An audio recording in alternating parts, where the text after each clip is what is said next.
నమస్కారం. క్షీరాబ్ది ద్వాదశి, చిలుక ద్వాదశి ప్రాముఖ్యత, విశేషాలు మరియు పురాణ కథా వృత్తాంతం. కృతయుగంలో దేవతలు, రాక్షసులు అమృతం కోసం క్షీరసాగర మథనాన్ని కార్తీక శుద్ధ ద్వాదశి నాడు చేసిన రోజు కనుకే ఆ రోజును క్షీరాబ్ది ద్వాదశి అని పిలుస్తారు.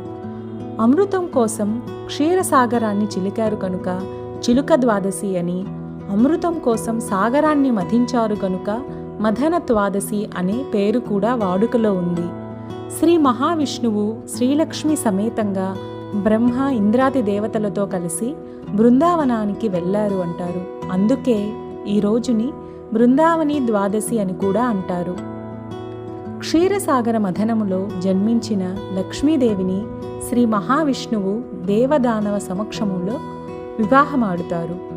చాతుర్మాస్య వ్రతమాచరించిన సాధకులు కార్తీక శుద్ధ ద్వాదశి రోజు వ్రత సమాప్తి చేయడం ఆచారంగా వస్తోంది. ఈ ద్వాదశి రోజు దీపదానం చేయాలని చెబుతారు. ఒక దీపాన్ని దానం చేస్తే ఉపపాతకములు నశిస్తాయి. 10 దీపాల్ని దానం చేస్తే మహాపాతకాలు నశిస్తాయి. 100 దీపాలు దానం చేస్తే శివ సాన్నిధ్యం లభిస్తుంది. 100కి పైగా దానం చేస్తే స్వర్గాధిపత్యం లభిస్తుంది అని చెబుతారు.